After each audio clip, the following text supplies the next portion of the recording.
Hello everyone, welcome to our workshop for World Peace Choral Festival. My name is Andreas, and today we have invited the Choragus of the University of Oxford, the honoraries member of the Royal Academy of Music, honoraries canons of Christ Church Cathedrals Oxford, Professor Stephen Darlington. And today's sessions will include an insight into the way in which English cathedral choirs functions, and also introduce the audience to some lesser known repertoire from the early 16th centuries. Welcome, Professor. Thank you very much. It's a great thrill to be here. I'm very honoured to be asked to be involved in this wonderful World Peace Choral Festival and have the chance to speak to people today. So, do I start? Yes, Professor. All right. Well, I should explain to everybody that Andreas is going to be operating a PowerPoint, so there'll be some images on the screen, which we hope will work. And I just want to start by reiterating how delighted I am to have the chance to speak to everybody. What's, of course, very strange about this experience is that I can't see anyone, so I have no idea what the audience is. And most importantly, I don't have a feeling for how much people already know about the English choral tradition and my own work. So what I've decided to do is to divide this session, roughly speaking, into three parts. So in the first part, which will be the largest one, I'm going to talk about myself, my own career path, which is quite typical of what used to be the case for directors of music in English cathedrals and of English cathedral choirs. And I'm going to then explain something about how the routine works, the kinds of structures that we use, and tell you something about the kind of range of repertoire and all those practical issues, and think a little bit about stylistic issues as well. And then on the basis that I thought some people who were listening today might already know some of this, I decided I was going to try to introduce you to two areas of repertory which I guess are not known to anybody really at all on this session. One is English music from the end of the 15th century and the beginning of the 16th century, from a collection which was called the Eton Choir Book, and I'll talk a lot about that later on. But this is really quite early music, and I have to be honest and say that I personally only really discovered it and the beauty of it about 15 or so years ago. And then the other area is something completely different, which is an example of the kind of special projects that I've been fortunate enough in our system to be able to work on, and that is music by the 18th century composer Francesco Durante, who was working in Naples in Italy in the mid 18th century. And you will, I hope, find out what the connection is and why I would choose to talk about that, not just because it's not very well known, but also because there are other reasons for doing so. So that's my structure. And I wonder, Andres, if you could just put up the first slide and we'll see whether that's actually working. Okay, so it is marvelous. So what you've got here is the title of my session, More Divine Than Human. And by the way, the picture is of the interior of Christ Church Cathedral in Oxford. I have to be honest and say it looks rather larger on this picture than it actually is, because it's really quite a small building. But my overriding consideration in this talk is to relate everything to this extraordinary comment that was made by this man Niccolo Sagudino, who was on a visit to England to the court of Henry VIII in 1515, and he heard the choir of the King Henry VIII's choir singing, and he was so moved by what he heard that he described it as being more divine than human. Now, I should say that this was, in his case, meant to be a compliment. There's no doubt about that. In other words, he was transported by the beauty of what he heard. But there were other philosophers around at the time who disapproved very much of the fact that music like this could take the listeners away from what they thought of as being the central purpose behind the music in the liturgy, which was namely in the praise of God. And actually, the famous humanist Erasmus commented on the dominance of florid choral writing in the liturgy of the church, and he was actually very opposed to its use. Anyway, going back to this comment, more divine than human, I think this resonates with people, whatever musical field they're working in. And I don't mean by this that necessarily that when musicians are playing or singing together, that we are seeing some vision of God or the Almighty. What I'm thinking more of is that experience that all of you as choral directors will have had when you have a group of people in front of you. Something wonderful happens when they're all singing this music at the highest level they possibly can, and there's a sort of spirit which enters into that music making, which somehow is difficult to define as being something which is confined just to being a human being.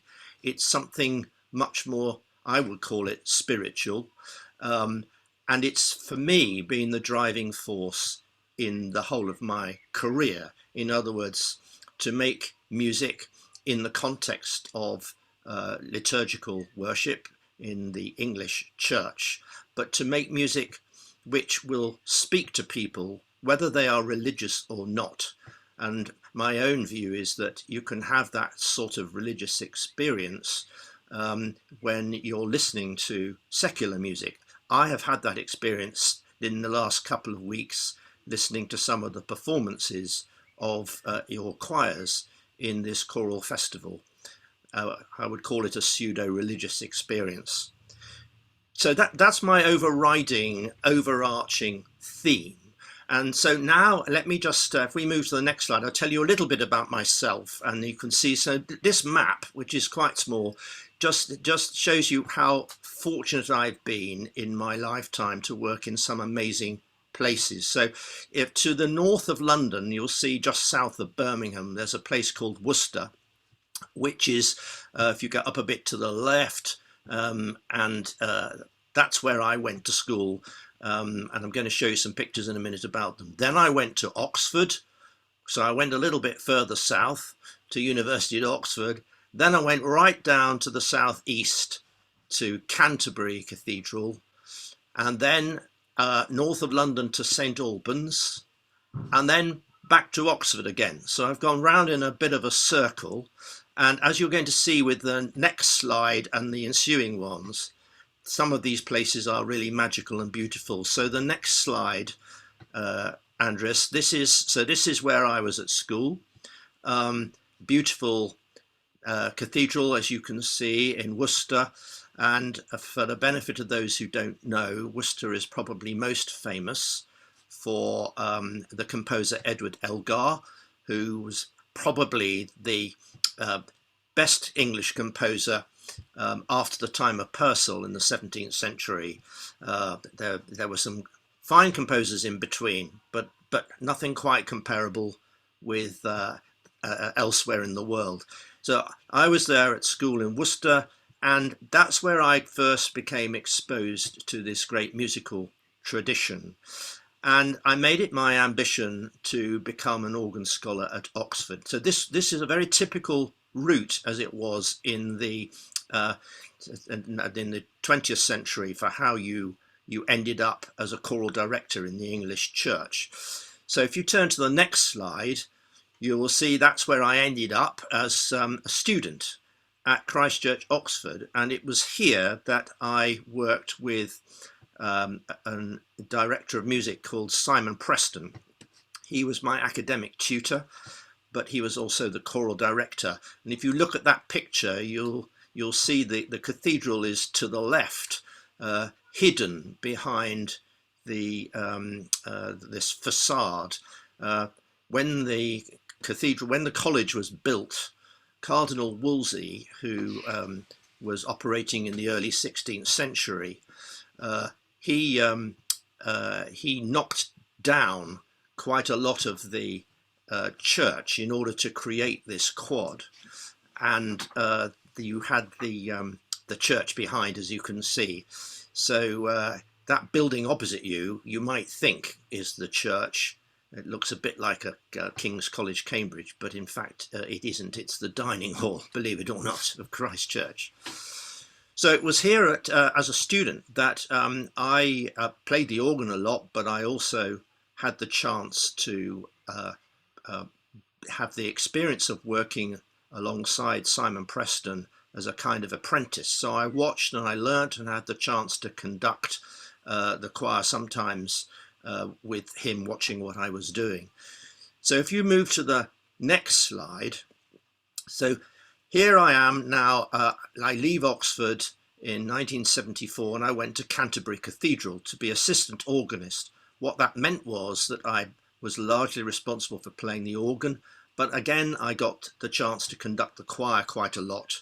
And here I worked with a very brilliant musician called Alan Wicks. So these were key figures, Simon Preston and Alan Wicks, in the 20th century cathedral choir music scene. And I'm telling you all this because it demonstrates the sort of training that I had in those days. And of course, in one sense, it was utterly ridiculous. The idea that you could be a good choral director because you happened to play the organ was, of course, nonsense.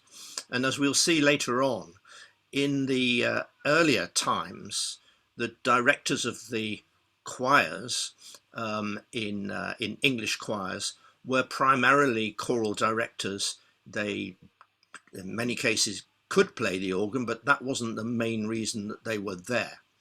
But as you can see from my title at Canterbury Cathedral, although I conducted quite a lot, I was called the assistant organist. Having all those years at Worcester, Oxford and Canterbury were, if you like, years of training.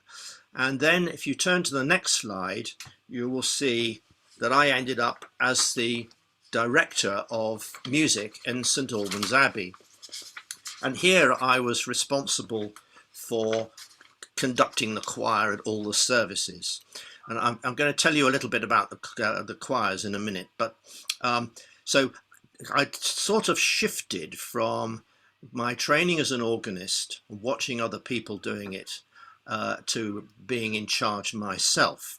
Of course, I'd had wonderful opportunities to watch these brilliant musicians at work, but in reality, very little training in conducting choirs. This is something which is different in England now. I'm happy to say, as I've said a few minutes ago, it was the case that the choir directors were often brilliant organists, but not necessarily very skillful in directing choirs and knowledgeable about the voice, about singers, and the technique of conducting. But when I was at St Albans, I not only conducted the choir, but I also ran as artistic director the famous International Organ Festival that some of you might have heard of. And so we move to the next slide, and I'm back here now at Christ Church, Oxford, and not only was I appointed as director of music there, but also as a university lecturer in music. So in other words, as an academic musicologist as well. So essentially these were two jobs. But I'm here to talk about the choral side of things now, of course. So if you move to the next slide, I'm going to tell you a little bit about the nature of these institutions. So what I've put up here is the Christchurch. It was originally called Cardinal College. That's just to explain what that means. And that's because Cardinal Wolsey founded the college in 1525. And then eventually it was called Christchurch when Cardinal Wolsey fell from favour and Henry VIII kicked him out and took over the college, and that's why it was then called Christchurch. Anyway, when it was founded in 1525, you'll see that in the statutes of the college there was provision for 16 boy choristers and 12 singing clerks. And the first director of music of the choir, whose Latin title was Informator Choristarum, in other words, the teacher of the choristers, director of the choristers, was to become one of the most famous English composers of the 16th century, John Taverner. And you'll note that his title was Informator Choristarum, not organist. But then if you move forward to the present day, in 2021, you will see that there are still 16 boy choristers. There are still 12 clerks. These are, by the way, 4 altos, 4 tenors and 4 basses, and then the 16 boy choristers. And the person who has my role is now called the Director of Music, which is perhaps a little bit more all-embracing than what Taverner's title was.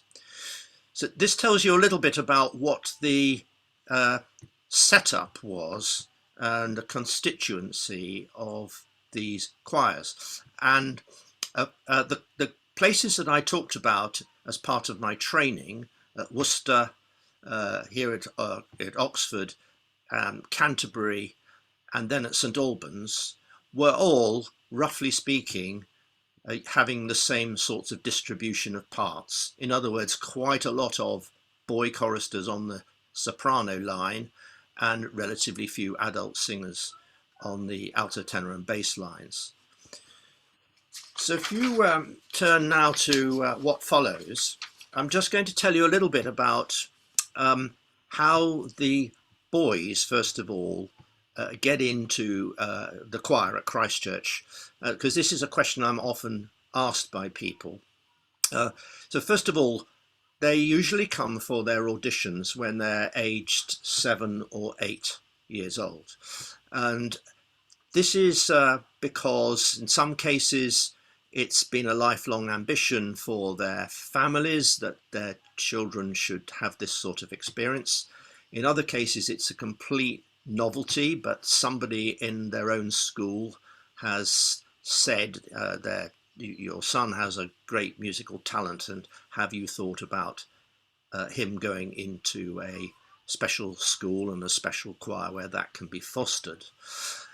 So in other words, these children come from a wide variety of backgrounds, and they're all auditioning to be educated at a special school. So this school in Christchurch has about 150 children in it, and the core group of children in the school are the cathedral choristers, a group of about 20, 16 who are singing in the daily services, and 4, sometimes a few more, who are waiting to move into position when the older boys' voices break and they go to their different schools. So what we're looking for when they come for audition is to sing a song of any kind that they know well. Whether it's a nursery rhyme, a Christmas carol, it can be anything at all, but just something that they feel comfortable with, so that one can get a sense of what their voice is like at this particular age. And then I give numerous oral tests. So these will range from picking notes out, repeating a note that I play on the piano or sing, and memory tests, rhythmical tests, just something to try and get the measure of how much potential there is as far as their musical ear is concerned.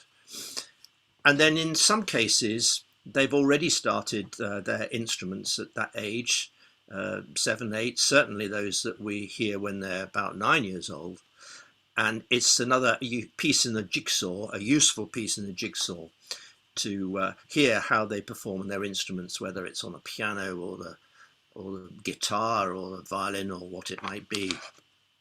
So there is this vocal audition, and I guess what one's looking for is, of course, potential, a sense that the children are bright enough to be responsive to suggestions that one might make to how they should sing something differently, maybe how they're standing, the way they're breathing, or the sort of vowel sounds they're using. Just, in other words, a sense of how responsive they are. And then also that you've all experienced this with your choirs, I know, that sense of a child that's bright-eyed, who clearly enjoys the act of singing, for whom it's a pleasure. This is something else that I've witnessed in some of the performances I've seen over the last week or two, this wonderful thrill that young people have in joining together in singing. You want to see that in its earliest forms when you see a child at 7 or 8 years old, that this is something they're going to take pleasure in doing.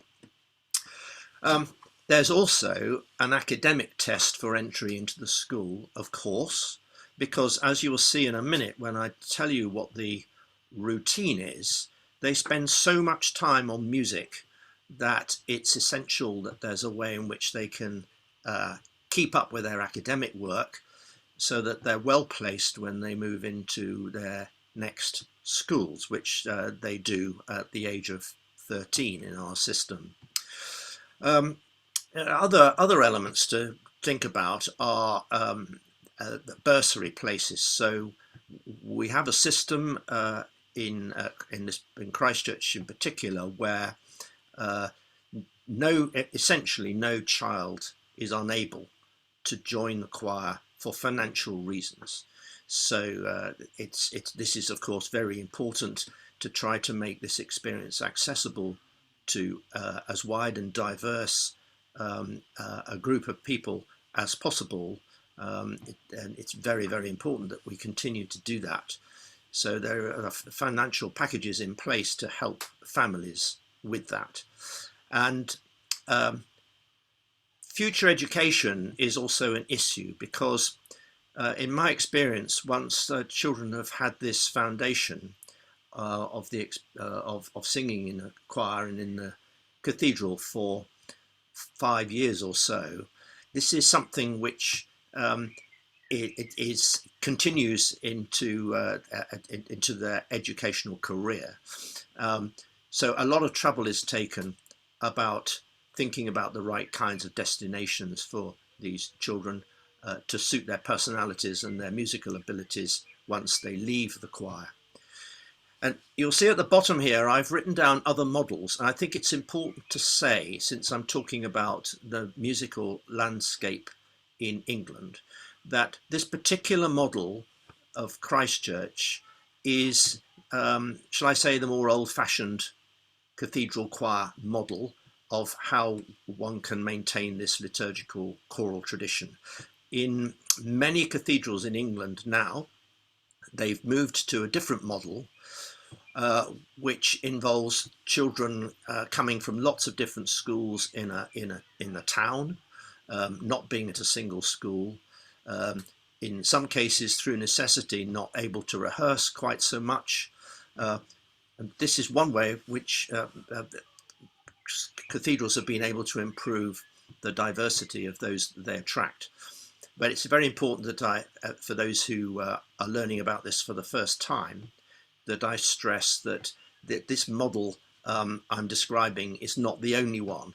And by the way, it's not the only one which works. I mentioned St Albans as a place where I used to work before I came back to Oxford. They have a wonderful choir in St Albans, a boys' choir and a girls' choir. They're fabulous choirs, and they do not have a special school. They operate in a different sort of way. So let me move on now, having talked a bit about the boy choristers, to tell you a bit about the daily timetable, because this is another question I'm often asked, and this is more or less what happens every day as far as the choral singing is concerned.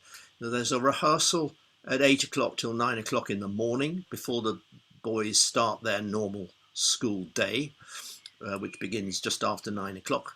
And then at the end of the school day, they come back for a rehearsal with the full choir.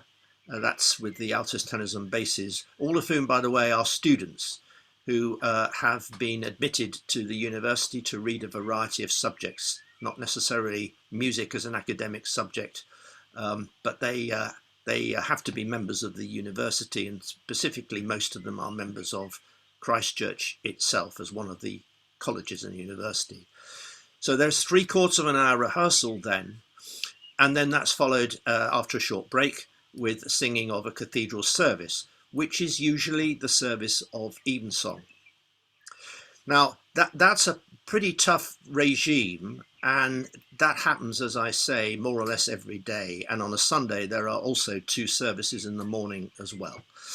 So if you move to the next slide, this is another question I'm asked, and that's what do we actually do in these rehearsals? So if I illustrate what happens in the morning rehearsal, let's say, you will all know as choral directors the importance of technical exercises, breathing exercises, physical exercises, scales, vowels, etc. Now, in our system, the choir sings different music every day. So it's inevitable that a lot of the time that one spends in rehearsal is spent on going through the repertory itself, actually looking at the music and learning the music and reading the music. So there is a limited amount of time for technical exercises. All the boys do have singing lessons, one-to-one singing lessons outside of these rehearsals. But I'm sure I share this with all choral directors. I think it's very important that we never do any singing of repertory until we have done some technical exercises first. But again, I should stress that in our system, that's often quite limited because we're covering so much music. So in a normal rehearsal, one would spend maybe one might do a Kyrie and a Gloria from a mass setting which is coming up 2 or 3 days in the future by Palestrina or Victoria Lassus or William Byrd or somebody like that, or Stravinsky, or it could be, you know, from a wide range. We would also look at the music that was going to be sung that day. So that would be always some psalm setting, sung to Anglican chant, which is it is not the same as plain song, a sort of a regularly repeated series of chords as a chordal chant. But obviously that's something which has to be rehearsed, although because there's a lot of repetition from month to month of the psalm material, one doesn't need to rehearse every verse because it tends to get stuck in the memory of the children quite quickly because of the repetition. One would also rehearse settings of the Magnificat and Nunc Dimittis. These are usually in our system in English, but not always. I would do a number of Latin texted settings, but more often the majority would be in English. And then there would be an anthem, again, often in English, but in my case, I've always felt it's very important to introduce the children and the choir as a whole to a wide range of music in different languages. So we would sing Bach in German, or we'd sing Brahms in German, we would sing foray in French, and so on. So there are a certain amount in different languages, and obviously the 16th century Italian, Spanish, and Renaissance music we would of course sing in Latin. And then that would leave me in an ordinary rehearsal, probably quarter of an hour or so, in order to get ahead with future projects. So this might be, we might be performing Bach's St. John Passion, or Handel's Messiah, or something of that kind. It would be coming up in a few weeks' time, so I might do a few movements of that, or a Haydn Mass, or Mozart's Requiem, something from works of those kind. Or the project might be a recording project, which was on the horizon. And that would take care of the remaining quarter of an hour. So you can see from the range of music that's done in these rehearsals that it's huge and it's very demanding. And I think the result of this is both positive and negative as far as English cathedral choirs are concerned. On the positive side, the children become very good at sight reading. So they can pick up a new, let's say, a new Palestrina Mass they've not seen before, and because they're familiar with the musical language, they can, the older boys in the choir can sight read it more or less perfectly the first time. And because there is a sort of performance practice background, because one sings a lot of that kind of music, they're also able to pick up the style quite quickly. They will instinctively fall into the style. That of course means that one's able to expose the children to a very wide range of music. So, and I personally always felt that's very important, that not only do they learn about excellence in singing as an ensemble and performing as an ensemble within church services, but that they also experience music of the highest quality. So for me, it was always essential that we sang quite a lot of Mozart every year, and when every boy left the choir at the end, they were able to ask for a musical score as something that they particularly enjoyed singing.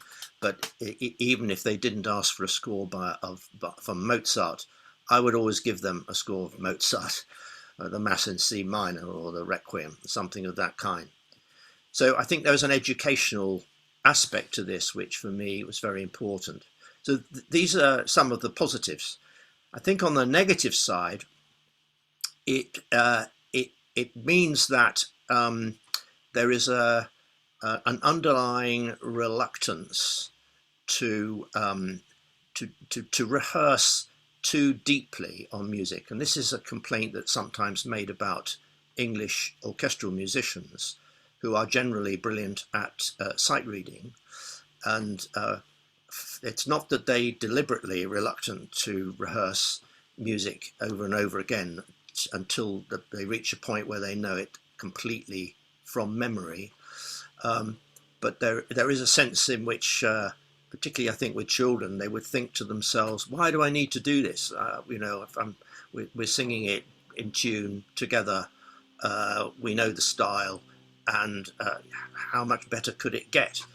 Of course, the answer is that the more deeply you become acquainted with this music, the better you are able to engage with it, and ultimately reach a point where the conductor is redundant, so that the music making is rather like chamber music, like a string quartet, simply reacting to each other because they're listening so hard to each other. They know the music so well. They don't actually need somebody standing in front of them to direct them. So those a few pluses and a few minuses. But this point about future projects leads me quite neatly on to talking about these two areas that I said I was going to mention to you, and I'm hoping will be a revelation for people. So if we can move to the next slide. This is, I'm going to talk a bit about this late 15th and early 16th century music from the collection that's called the Eton Choir Book. I wanted to show you this cover, everybody, because you see this green door, which was rather a neat connection with the title of this box set of CDs. That door is the door which appears in Lewis Carroll's book, Alice in Wonderland. And that's because it's in the little garden which is next to the Christchurch Cathedral that I showed you earlier on, and it's overlooked by the room in which Alice was brought up and where her bedroom was, which was in the deanery in Christchurch. So I thought you might be rather entertained to see that. Anyway, it's another neat idea, rather like More Divine Than Human, the idea that this music was somehow a door to paradise, which is actually an English translation of a bit of Latin text of one of the pieces. So if you move to the next slide, Andres, so let me tell you something about this collection. I mean, the most important thing to say is that these pieces, of which there were originally 93, were not written for Eton College. Eton College Foundation, if you move to the next slide, was started in 1440, as early as that, when Henry VI, who, by the way, was only 17 when he decided he wanted to do this, but he had an ambition to create a building in which there would be regular services, several services a day, in praise of the Virgin Mary. And this desire of his finally came to fruition in 1440, as you can see. And by the way, that foundation at Eton College, at the same time as that was founded in 1440, the famous King's College, which is probably the most famous choir in England, that building and foundation was also formed by Henry VI. And you'll see I put down here the statutes. So under the statutes of the college, there was to be a choir. And this choir, well, originally it had only 6 choristers and 4 singing clerks. But in fact, after 1443, when the college was formally opened, there were, wait for it, 16 boy choristers. That number's cropped up an awful lot, hasn't it, in all the different institutions I've talked about. But here we are in the mid-15th century with 16 boy choristers, and they had 10 clerks at that time. And and then under the statutes, there were to be no fewer than 7 masses, together with the cycles of the monastic hours, to be said or sung daily. That's quite a lot of music. Now, at that time, the majority of it would have been a plain song. And it was only later in the century that we find there are more polyphonic settings. And by the way, the boys were limited in those early days to singing a plain song. But the Salve ceremony is terribly important because it's linked to this choir book I'm talking about. So this ceremony involved, and it's very specifically there in the written statutes from the mid-15th century, every day, I'm quoting now, at a suitable time in the evening, all 16 choristers of our Royal College, walking 2 by 2 in surplices, that's their clerical outfits, shall reverently go into chapel, accompanied by the master of the choristers, that's the informator choristarum. They kneel before the crucifix and say the Lord's Prayer, the Pater Noster, and then they'll rise and sing the antiphon Salve Regina, which is a text which of course is all about the Virgin Mary, and they had to do that in front of an image in the church of the Virgin Mary. And there's also other mention of what happened on special feast days and during Lent and outside Lent and so on. So there's a lot of detail. So what this means is that music was incredibly important as part of this foundation.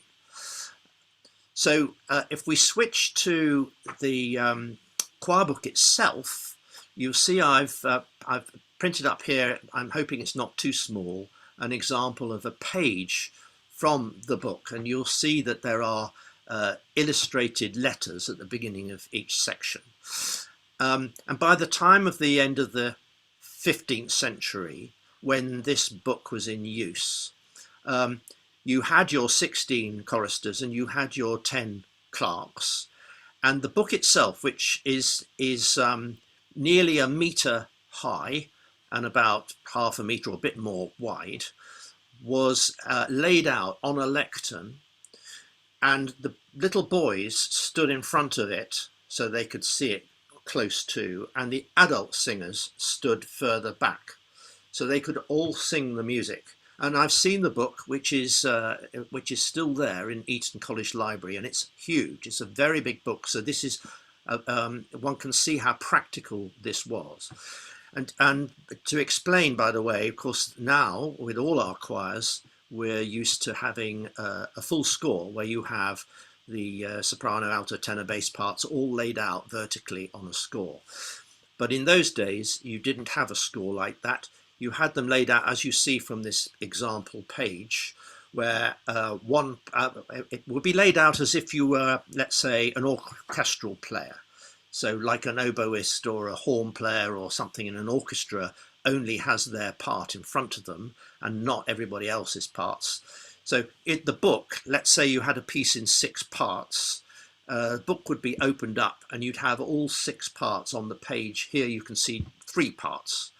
And so the singers would be able to look at their own particular parts. So this, I said that this music was, if you turn to the next slide, Andres, would you do that? I think probably I've just talked about that bit. So let's move on to the next one. I'll run out of time otherwise.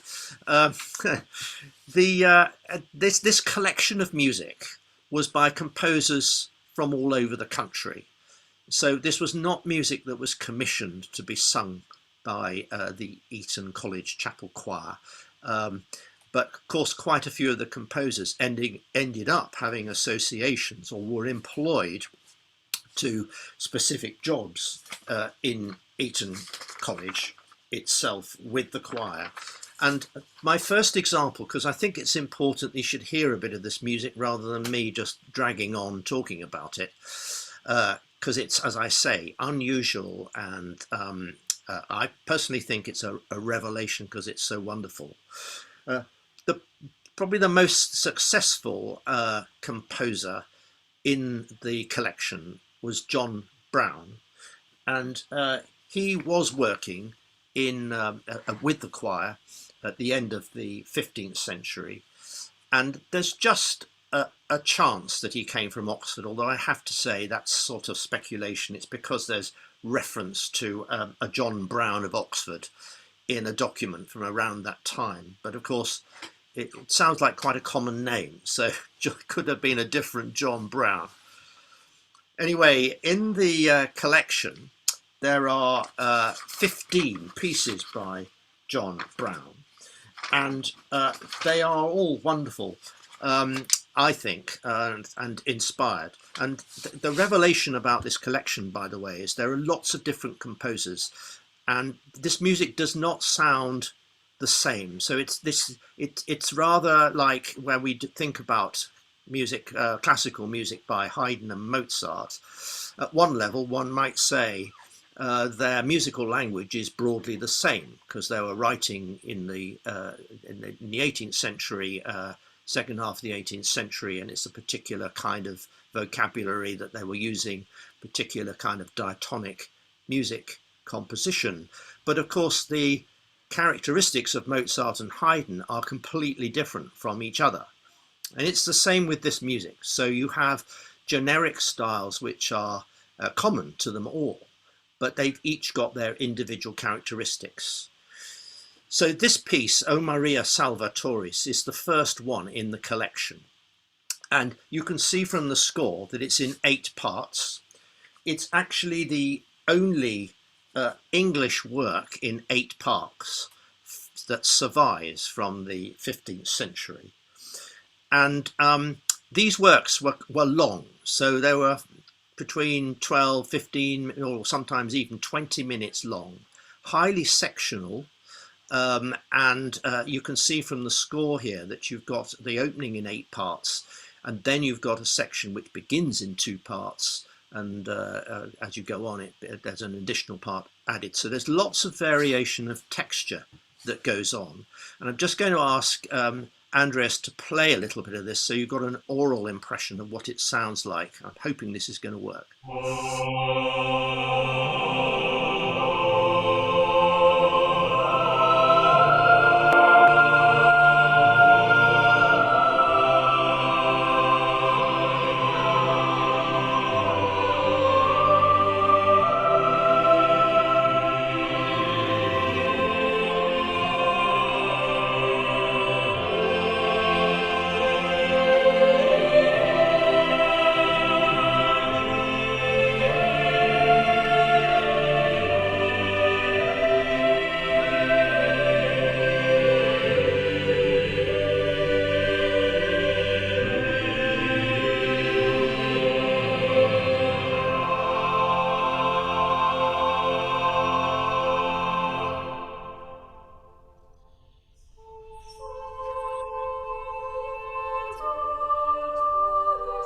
Thank you. Thank you. Thanks very much. So you can hear how monumental that opening is, and I think what's interesting about it is, of course, there's a lot of detail in the individual parts, but harmonically it's quite slow moving, and you know, if you imagine yourself in the middle of that texture, it's a thrilling experience. If you look at the third part up, the fourth part up from the bottom, you'll see that that's in long notes. That's the plain song basis, and all of these pieces have got a plain song bass to them. That's John Brown, and if you want to discover more of his music, another fantastic piece by him is the Stabat Mater, which is possibly, well, it's more famous than the one I just played you. I played you this one because it's the first one in the book. Okay, if we move to the next slide, you'll see, if you can move to the next, that's it, thanks Andreas. So here, the other figure I wanted to mention is this chap Wilkinson, and the reason I want to do that is it's quite an amusing story in a way, because he was working just a little bit later than Brown in Eton, and he was the Informator Choristarum from 1500 to 1515, which incidentally was the year that that comment was made by the secretary to the Italian ambassador about the more divine than human. But Wilkinson clearly decided he was going to write a piece that had even more parts than Brown, and he wrote this Salve Regina, which is in 9 parts. And the layout of the score is uses the 9 choirs of angels that you get mentioned in the book of Revelation. So I don't know if those of you who are familiar with this, but then you get the angels and the archangels and the principalities and the powers and the cherubim and the seraphim and so on. And if you move to the next slide, you can see the layout of his score on the right here, with the additional part. And I'm just going to ask Andres just to click on this so you can hear a little bit of this piece now.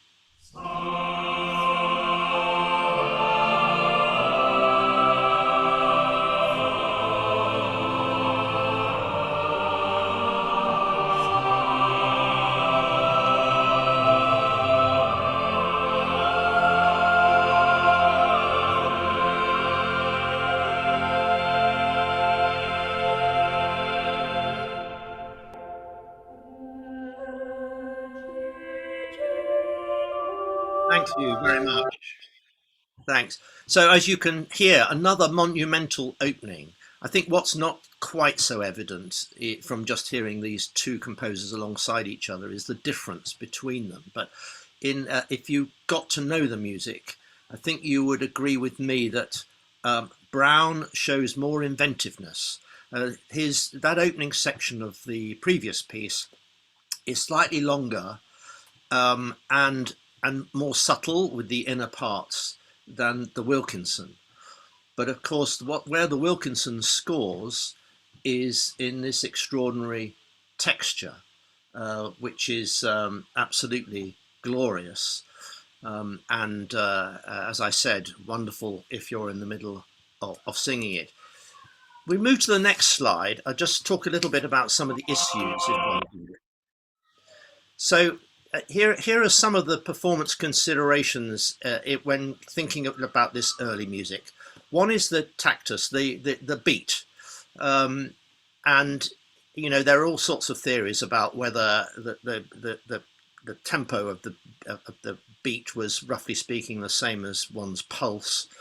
And I mean, the answer is nobody quite knows, of course, at all how this music was performed at the end of the 15th century. I mean, we know what the resources and who the singers were, but we don't know what it sounded like, and we've no idea about tempo and so on. But I think it's an issue for me very much governed by the direction of the musical phrases, and the next question is to do with pitch, because what I've just shown you is not the pitch that it's, at least in the case of the Brown, it's not the pitch that it appears in the book. I think we did that one a tone higher.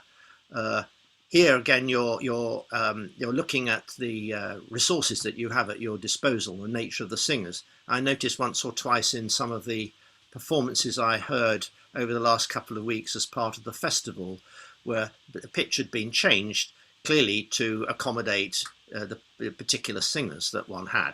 I'm quite sure that that's what happened in those days.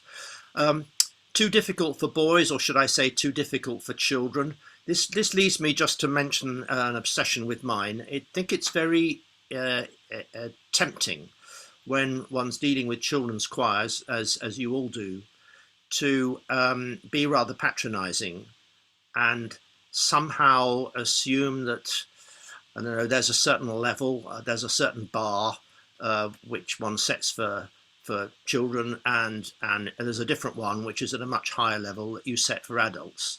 And of course, anyone who's worked with children will know that they are capable of the most remarkable things. And actually, the worst thing you can ever say to a child is, you need to be careful about this because it's difficult. It's actually, they don't really have a sense of what difficulty is in the way that one does as you get older. And that's the wonderful thing about it. And I've certainly found with this earlier music that the children have found it easier to identify with the musical style than the adults, because then they haven't got such a deeply embedded sense of what the musical direction of diatonic music should be like. Of course, there are twists and corners in this sort of music where it's not, the musical phrase doesn't do what you expect it to do. And that's my next point about the musical language, which I've already talked about in a sense. But this last thing about profoundly spiritual, I think, is very important in the present day. and it links up with how I started this talk about my theme of more divine than human. Because I think this notion of being a spiritual experience is very, very important in music making, and it's that which elevates pure technical skill of choirs or of orchestras to a different level, where there's something extra, an extra dynamic which enters into it. And clearly this tradition, educational and liturgical tradition that you had in Eton at the end of the 15th century, and we have at Christchurch now and in all these cathedrals these days, this tradition is based on being in the church every single day, singing repertory that somehow gets in under your skin, gets into your bloodstream, and becomes part of your personality, part of your being. And that's what I mean about the kind of spiritual element. And I think that's terribly important and a magical and a wonderful thing. And that's why I think there is such contemporary relevance in this. There's a great need, is there not, around the world at the moment for people to be able to identify with common themes. One thinks of the title of this festival, the World Peace Choral Festival. This is the great power that music has to bring people together. So just finally, I'm going to introduce you briefly to one of my other projects, if I ask Andreas to move on to the next. And this is this composer, Francesco Durante. This is completely different style of music. If you could just play a tiny bit of it with the score, Andreas, would you?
Thank you very much. Now, you may wonder why on earth have I started to talk about this, since this is about English music. Well, it was partly to illustrate the sorts of projects that we were able to do, because I was privileged to work within an academic institution at Oxford and to be able to research this piece.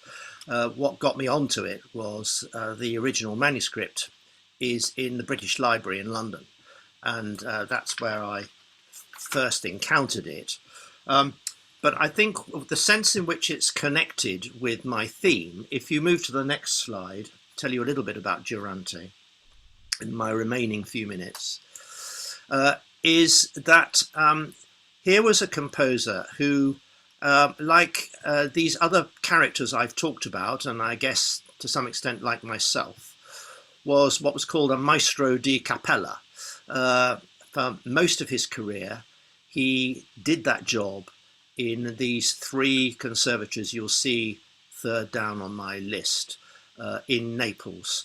And these were all conservatories which were originally set up for the education of young orphans, but they gradually started taking paying pupils from the 17th century onwards, and they had a core group of pupils who were specializing in music.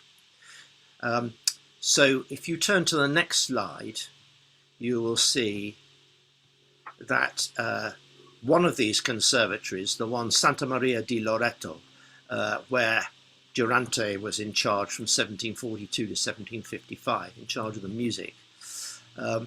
This one we know quite a lot about because the records are still available, and there were about 150 pupils, like there are now these days in Christ Church Cathedral School in Oxford, and about 26 of them specialised in music in this place in Naples, and it's about 20 in Christchurch. Of course, their liturgical round was completely different, but the principle remains the same. Here you had a director of music teaching singing primarily, who was also a keyboard player and also, most importantly, a composer. And I'm running out of time now, but that work that I've just played you was actually written by Durante for a requiem mass for Philip V of Spain, which took place in the Spanish church in Rome in 1746. And the connection there was partly because Durante had studied in Rome. But it is, I do recommend it to people if you've not encountered it, because it's not particularly challenging chorally. It's the solo. There are only two short solo movements, and the solos can be done as step out solos. So and the accompaniment is, as you heard, for strings and continuo, apart from the one movement when there are two horns. So it's an eminently practical, and this piece was very popular throughout Europe for at least 100 or more years after its first performance. And we know that because of the number of manuscripts. There are over 50 manuscript copies of it in libraries throughout Europe. Anyway, I'm going to conclude because I see it's exactly an hour since I started. And I just want to conclude by going back to my title, More Divine Than Human, and just reflecting on what we are all engaged in, the privilege that we all have to work with children. Throughout my career, I thought of myself primarily as an educator. And it's true that I've been working within the church, and there's always been a tension, hasn't there, between church musicians and clergy. One thinks about composers like Mendelssohn, who only lasted a few years in Berlin Cathedral because of the censorship. And this, you go back even further to the Council of Trent in the 16th century and various edicts where clergy got very worried that music was taking over too much significance within the service. Personally, I've never felt that a very persuasive argument, because it seems to me that if music has the ability to elevate all our souls to a higher plane, whatever that plane is, then it's worth doing, and it's worth doing well. And so that is where I'm going to conclude.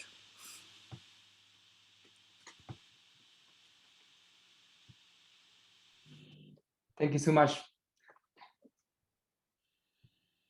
Sorry, just one second. Thank you so much for Dr. Darlington for amazing workshop, and also it's wonderful PowerPoint you sent to me. I'm really glad to work with you. Oh, good. I'm glad. I'm glad. I believe everyone here know quite a lot about the Englishans and the cathedrals music and musicians also. And we already received greetings from all over the world. And I can say that the greetings from Dr. Polos, which is our first workshop professor from Hamilton's Children's Choirs. And, oh, yeah. Thank you. And Professor, I already received like two questions. Yes. The first is, what do you think is most important to you when new members to do auditions? Do you mean, does the person mean the children or the adults? The children. Sorry, the children. Yes. Most important, I think, is what I mentioned bright eyes earlier on. uh, intelligence.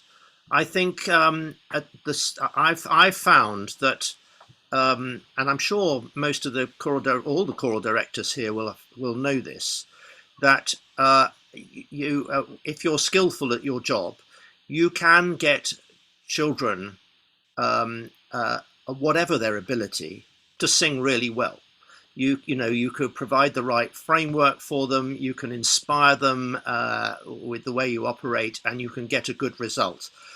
I have found that if one's looking for, shall we say, the extra aesthetic dimension, where you can talk about nuances in performance style.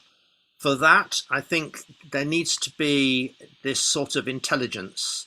And by intelligence, I don't really necessarily mean that they're good at mathematics or good at languages or something. It's a kind of musical intelligence. It's hard to define, but that's why I was talking earlier on about not being patronizing, because I have found that I can, when I've worked with, let's say, in recording sessions with orchestral musicians, very skillful orchestral musicians, they are often very surprised at how professional the children can be.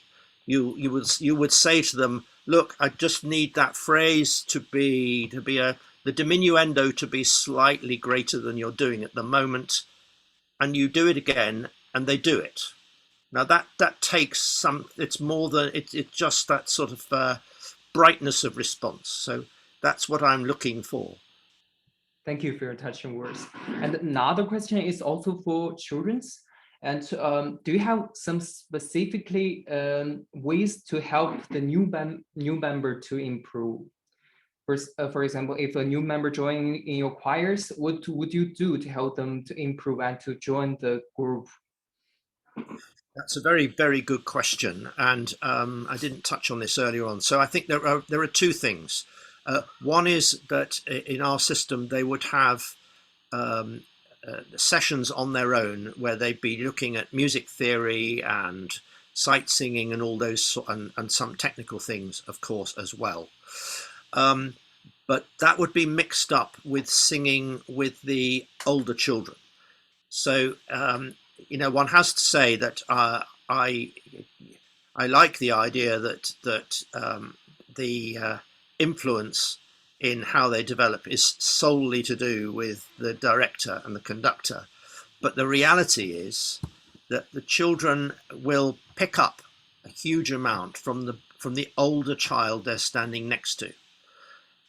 Just the physical things like how they stand, when they breathe, how they breathe, and how they sing musical line, which is another obsession of mine. So that they're actually singing proper musical phrases.